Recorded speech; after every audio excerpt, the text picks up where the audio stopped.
Every single day, billions of people around the world interact with one of the most recognizable symbols of American power. It's not the flag, it's not the Constitution.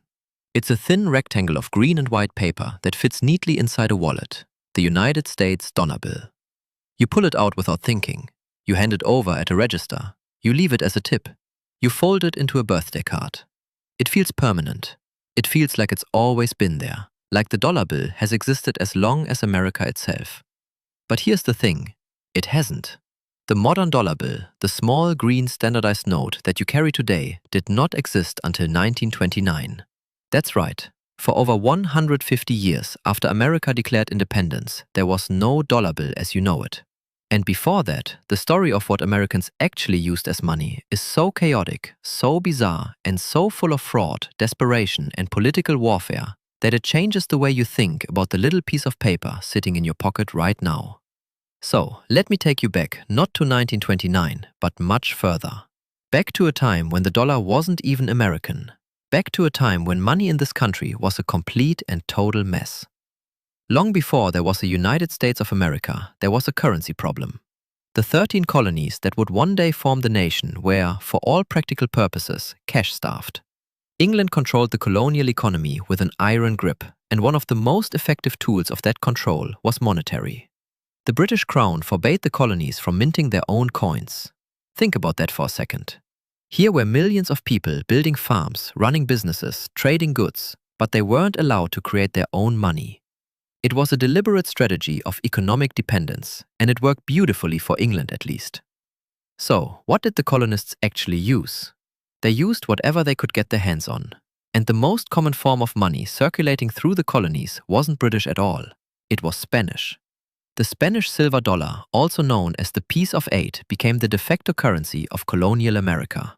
These were large, heavy silver coins, roughly 38 millimeters in diameter, minted from the seemingly bottomless silver mines of Mexico, Peru, and Bolivia. Spain had been producing them since 1497, and because of their consistent weight and high silver purity, they became trusted around the world, from the trading posts of the East Indies to the docks of Philadelphia. The name piece of 8 comes from the fact that the coin was worth 8 smaller Spanish units called reales. And here's a detail that most people don't know. When colonists needed to make change, they literally cut the coin into pieces, like slicing a pie. 2 of those pieces equal a quarter of the dollar. And that's exactly where the expression 2 bits comes from. Even today, when an older American says 2 bits, they're unknowingly referencing a Spanish silver coin from the 15th century. And this is where the very word dollar enters the story, because the colonists started calling the Spanish piece of 8 a dollar, borrowing from the German word Taler, which referred to a similar large silver coin from Central Europe. The American dollar, the very concept of it, was born from a Spanish coin and a German word. There was nothing uniquely American about it at all. Not yet. But Spanish coins weren't the only game in town. Colonists also used British pounds, French livre, Dutch guilders, and Portuguese real. Imagine walking into a general store in 1750 and trying to buy a sack of flour. The merchant behind the counter might be holding 5 different currencies from 5 different empires, each with a different weight of gold or silver, each worth a different amount depending on which colony you are standing in. It was absolute chaos. And then there was the barter system. In places where coins were especially scarce, colonists traded directly in commodities. Tobacco served as legal tender in Virginia and Maryland. Beaver pelts functioned as money in the northern colonies. Rice was currency in South Carolina. In Massachusetts, wampum, strings of polished shell beads used by indigenous peoples, was briefly recognized as legal tender. You could literally pay your taxes with shells. This was not a functioning monetary system. This was improvisation on a continental scale. Some colonies tried to solve the problem by printing their own paper money. Massachusetts was the first, issuing bills of credit in 1690 to pay soldiers returning from a failed military expedition against French Canada. Other colonies followed, but these notes had no standardization. A note from New York was worth a different amount than one from Pennsylvania. Their value fluctuated wildly, and critically, there was no central authority backing them. They were promises on paper, and whether those promises were kept depended entirely on the colony that issued them. When Britain passed the Currency Acts of 1751 and 1764, they effectively banned the colonies from printing legal tender paper money altogether, which only deepened the monetary crisis and, not coincidentally, deepened colonial resentment toward the crown. And then the Revolution came, and with it came the first real attempt at a national American currency, one that would end in spectacular disaster. In 1775, the Continental Congress faced a staggering problem. They were fighting a war against the most powerful empire on earth, and they had no money to pay for it. The new Congress had no power to tax the colonies. There was no national treasury. There was no central bank. There was barely a functioning government at all. And yet they needed to feed, clothe, and arm an entire army. Their solution was to print money. Beginning in June of 1775, the Continental Congress authorized the issuance of paper notes called continentals. These notes were denominated in Spanish milled dollars because the Spanish piece of 8 was still the most trusted unit of currency on the continent. Over the next 4 years, Congress ordered 11 separate emissions of continental currency, totaling roughly $242 million in face value. Now, here's where the theory met reality. These notes were not backed by gold. They were not backed by silver. They were backed by a vague promise that future tax revenues from the states would eventually redeem them. In other words, the revolutionary government was asking people to trust that a country that didn't yet exist would one day be wealthy enough to make good on these slips of paper. It was, in a sense, the first great American leap of faith. And at first, it worked. Early continentals circulated at or near the value of actual Spanish silver dollars. People accepted them. Commerce moved. Soldiers got paid. But the Congress kept printing and printing and printing. The more notes they issued, the less each one was worth. By 1779, it took roughly 40 continental dollars to buy what $1 in silver coin could purchase. By 1781, the ratio had collapsed to somewhere around 168 to 1. The notes became so worthless that soldiers reportedly wallpapered their barracks with them. The British made things even worse by flooding the colonies with expertly produced counterfeits. British agents in New York printed fake continentals by the thousands and distributed them through the countryside, deliberately accelerating the inflation that was already tearing the currency apart. It was economic warfare, and it was devastatingly effective. The phrase that was born from this catastrophe is still used today. Not worth a continental. When Americans say something is worthless, they're echoing the economic trauma of the revolution. And the experience left such a deep scar on the national consciousness that for the next 80 years there was an almost primal fear of paper money in American politics. The Founding Fathers were so scarred by the hyperinflation of the Continental that when they wrote the Constitution, they deliberately gave Congress the power to coin money, but said nothing about printing it. The Constitution also explicitly prohibited the states from issuing bills of credit. The message was clear. Paper money had nearly destroyed the revolution. They were not going to let it happen again. So, what came next? If paper was out, then the new American Republic would build its monetary system on metal. And the man who designed that system was Alexander Hamilton. On April 2, 1792, President George Washington signed the Coinage Act into law. This was one of the most foundational pieces of legislation in American history. And yet, most people have never heard of it. The act established the United States Mint in Philadelphia, created a decimal currency system, and for the first time defined the American dollar in precise terms of metal. 1 United States dollar was to contain 371¼ grains of pure silver, or approximately 24 grams. Hamilton arrived at this number by doing something remarkably practical. He ordered the Treasury to collect a random assortment of well-worn Spanish silver dollars, weigh them, and average the result. The American dollar was literally modeled on the Spanish piece of 8, calibrated to match the coin that Americans already trusted. The act also established gold coins. The eagle worth $10, the half eagle at 5, and the quarter eagle at 2.5. It set up a biometallic standard fixing the ratio of gold to silver at 15:1. And it carried a penalty for debasing the currency that feels almost medieval by today's standards. Any officer of the mint convicted of fraud or embezzlement would face the death penalty.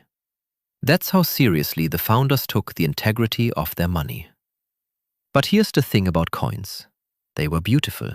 They were trustworthy. They were backed by actual precious metal. And they were completely impractical for a growing economy. Coins are heavy. They're hard to transport in bulk.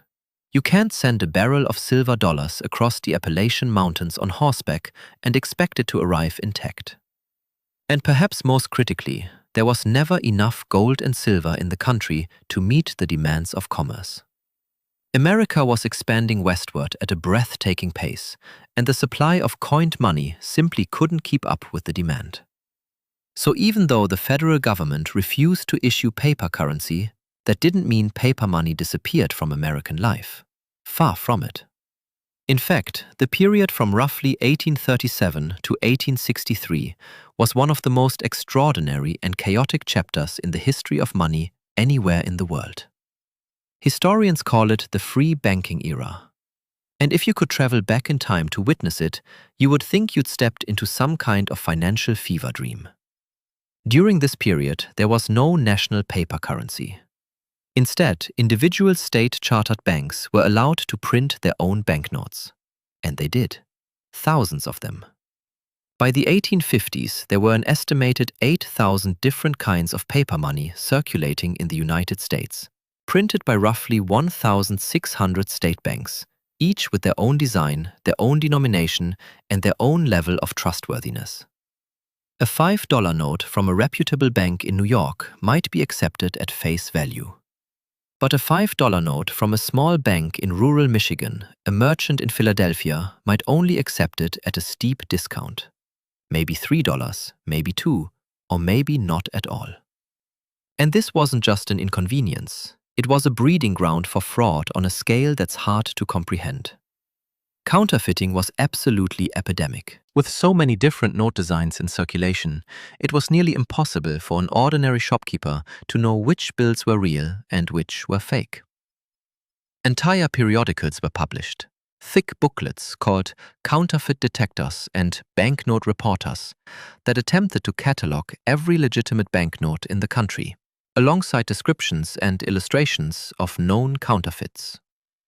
Merchants would keep these guides behind the counter and consult them every time someone handed over an unfamiliar bill. It was like trying to verify a passport in a world where every town issued its own. And then there were the white cat banks. These were institutions that existed almost exclusively to issue worthless paper and then disappear.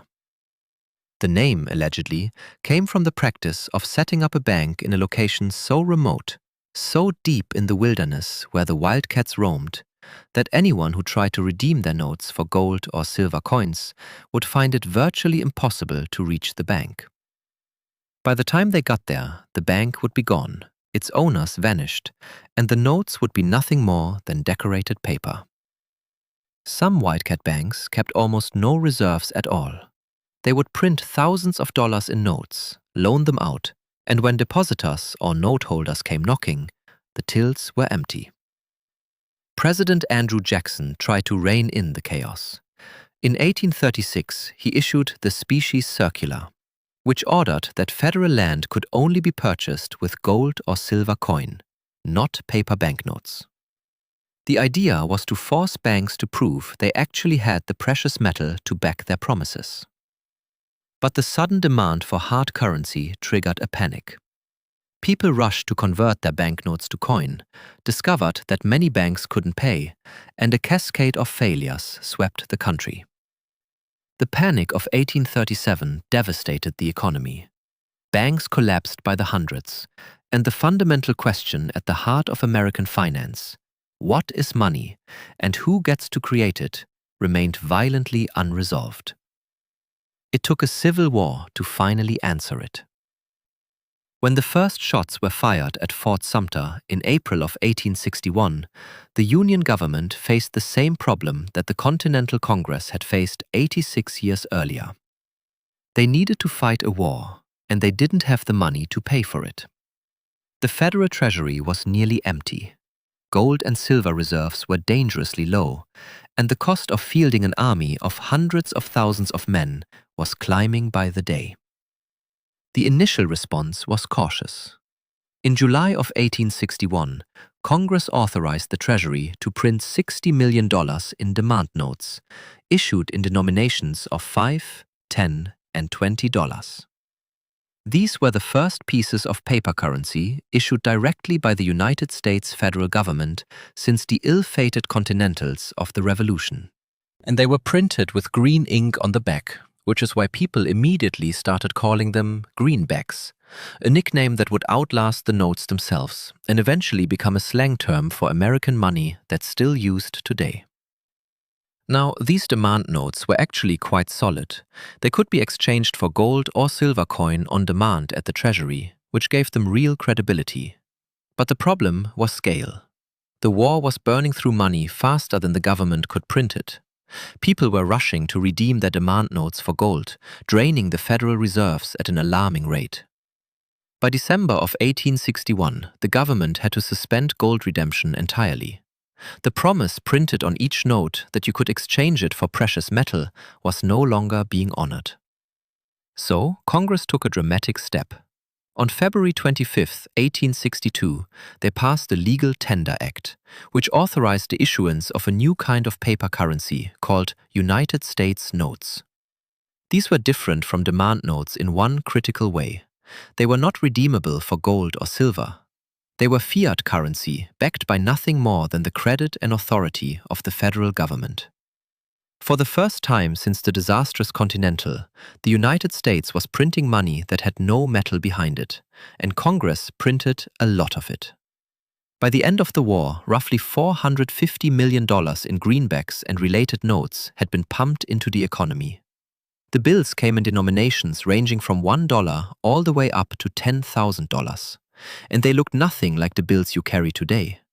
They were large, nearly 7.5 inches wide and over 3 inches tall, about 30% bigger than a modern bill. They were crowded with elaborate engravings, intricate borders, and dense text. The designs were different for each denomination, each type, and each series. They were in their own way works of art, but they were also deeply confusing. And here's a detail that surprises most people.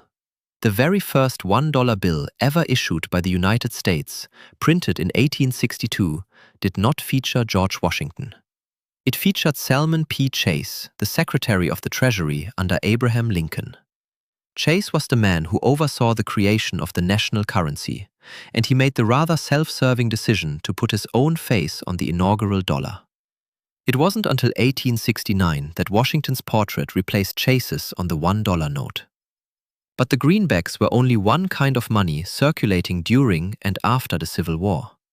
This is where the story gets really complicated, because the federal government didn't just issue one type of paper currency. It issued several, all at the same time, all in different colors, with different legal properties and different backing.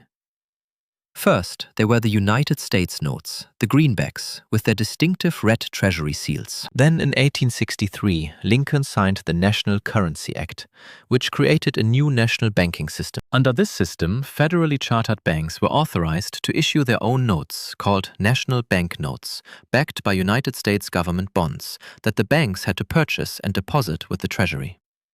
This served a dual purpose. It created a more uniform and trustworthy paper currency, while simultaneously forcing banks to buy government bonds, which helped finance the war.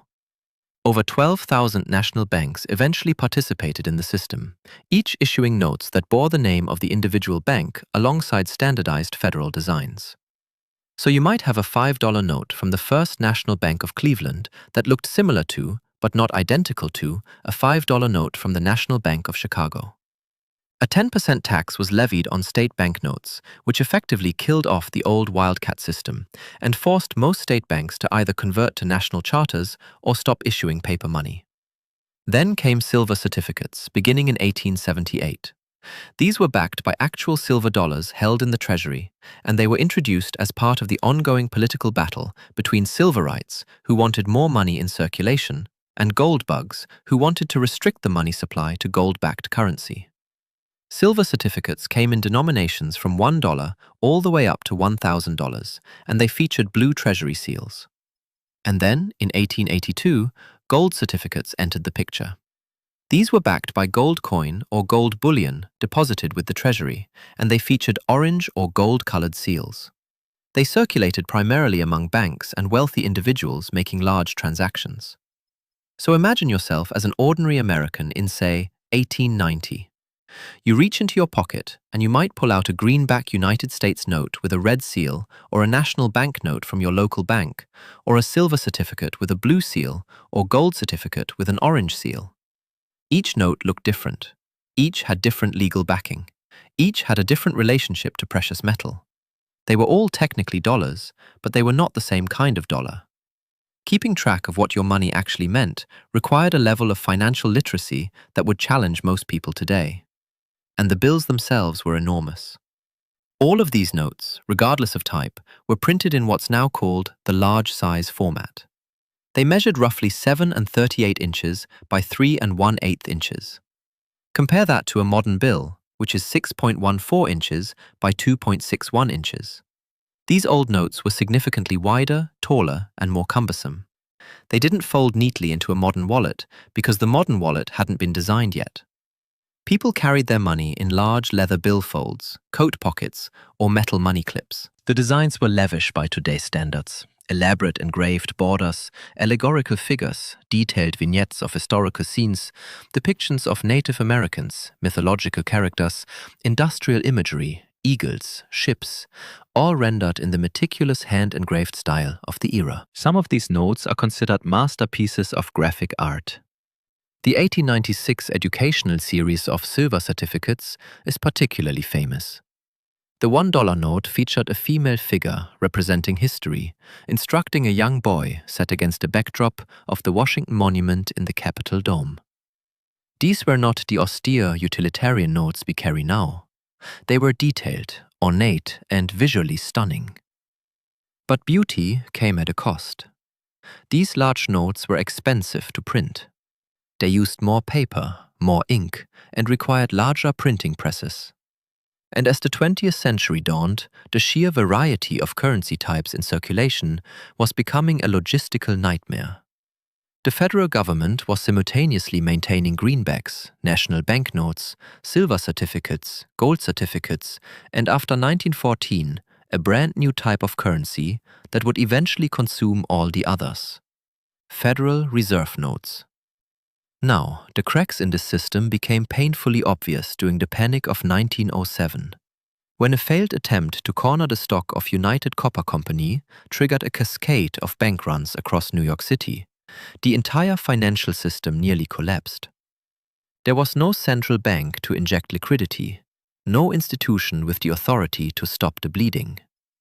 The crisis was ultimately resolved by one man, J.P. Morgan, who personally summoned the leading bankers of New York to his private library and essentially forced them to pool their resources and backs to stop the failing banks.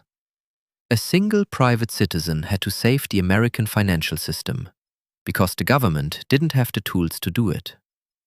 It was humiliating, and it was terrifying, and it made the case for a central bank impossible to ignore.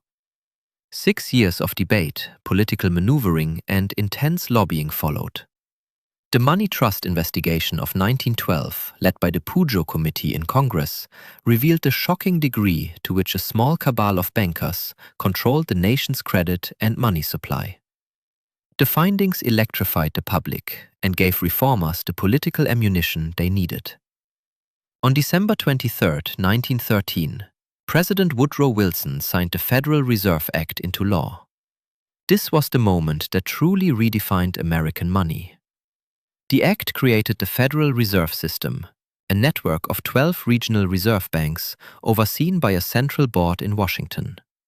And critically, it authorized the issuance of Federal Reserve notes, a new form of paper currency that would eventually become the only type of money the government printed.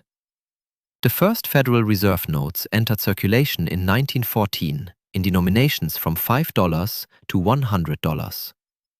At first, they were just one more variety of paper money in a system that was already overflowing with different kinds. But they had one crucial advantage. The Federal Reserve could expand or contract the supply of these notes to match the needs of the economy. This was the elastic currency that reformers had been demanding for decades. No more seasonal panics when farmers needed cash at harvest time and there wasn't enough to go around. No more banking crises triggered by a rigid, inflexible money supply. The Federal Reserve could, in theory, smooth out the booms and busts that had plagued American finance since the beginning. But even with this new system in place, the physical appearance of American money remained stuck in the 19th century. Large notes in multiple varieties, all circulating simultaneously, all different sizes, all different colors, all slightly different designs. It was efficient enough for a nation of 70 million people, but by the late 1920s, America had grown to over 120 million. The cost of producing all that oversized currency was staggering. And so we arrive at 1929, the year everything changed. On July 10, 1929, the United States government began issuing a completely redesigned series of paper currency. Every denomination, every type was shrunk to a uniform size, approximately 6.14 inches by 2.61 inches. That's about 30% smaller than the old large-size notes. For the first time in American history, all paper money was the same dimensions regardless of denomination. A $1 bill was the same size as a $100 bill. A silver certificate was the same size as a Federal Reserve note. This was the birth of the modern dollar bill as we know it. The decision to shrink the currency was driven primarily by economics. The Treasury estimated that the smaller notes would save roughly $800,000 a year in paper and ink costs alone. But the redesign was about more than just saving money. It was about standardization. For the first time, each denomination was assigned a permanent portrait. Washington on the 1, Jefferson on the 2, Lincoln on the 5, Hamilton on the 10, Jackson on the 20, Grant on the 50, Franklin on the 100. These are the same faces that stare back at you today, nearly a century later. The backs of the notes were redesigned too, though it took a few more years for the final versions to appear. The first small-size $1 silver certificates issued in 1928 featured an oddly plain reverse with a large printed 1 in a simple green border. People thought they looked so strange that they were nicknamed funny packs. It wasn't until 1935 that President Franklin Roosevelt and his Secretary of Agriculture, Henry Wallace, commissioned a reverse design featuring the Great Seal of the United States. The design with the pyramid and the all-seeing eye on one side and the bald eagle on the other that remains on the dollar bill to this day. And there's a fascinating story behind that pyramid design. Wallace had been reading a book about the Great Seal and was struck by the Latin phrase Novus Ordo Seclorum, meaning a new order of the ages. He brought the idea to Roosevelt, suggesting that the unfinished pyramid with the eye of Providence above it would be a powerful symbol for a nation rebuilding itself during the Great Depression.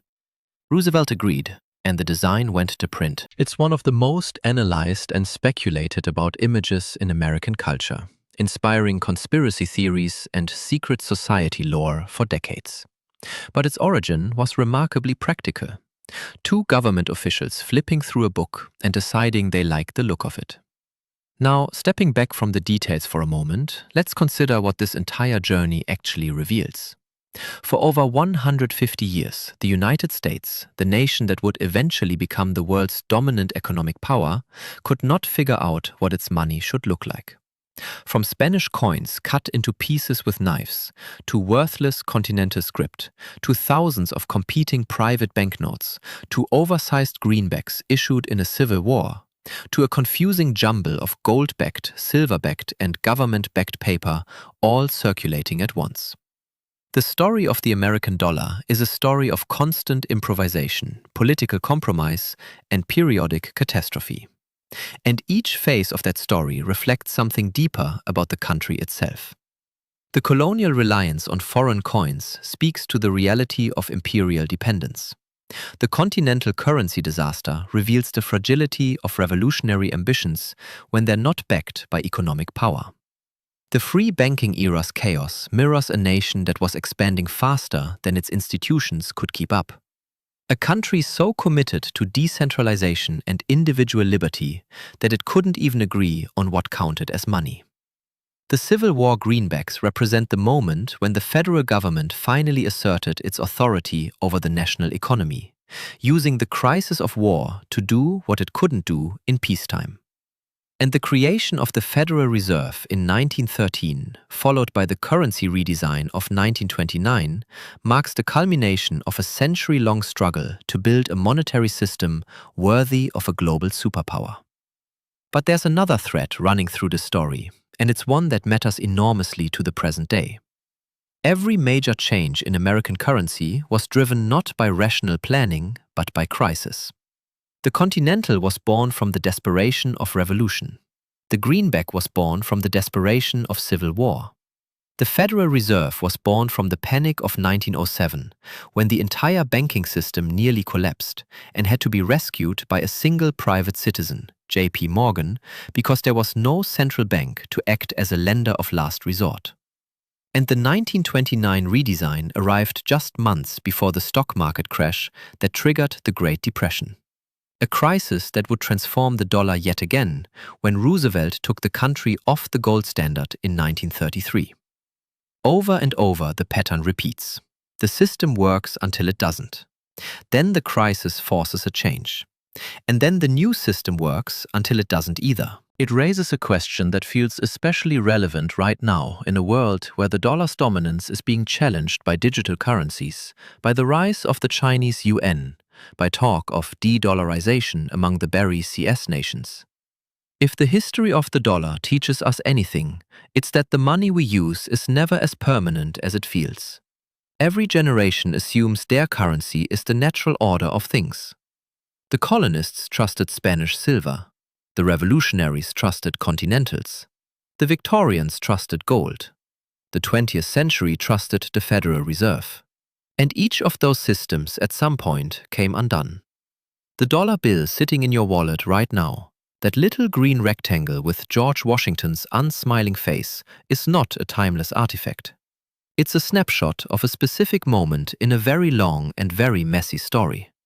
It carries within it the echoes of Spanish mines, of revolutionary printing presses, of wildcat banks and Civil War battlefields, of political backroom deals and financial panics. It is, in a very real sense, the product of over 500 years of trial, error, fraud, genius, and compromise. And the next time you pull one out to buy a coffee, maybe take a second to look at it. Really look at it. Because that simple piece of paper is anything but simple.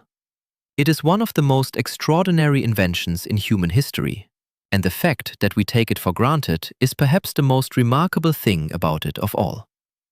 If you found this story as fascinating as I did, please make sure to hit that like button and subscribe to the channel. I've got a lot more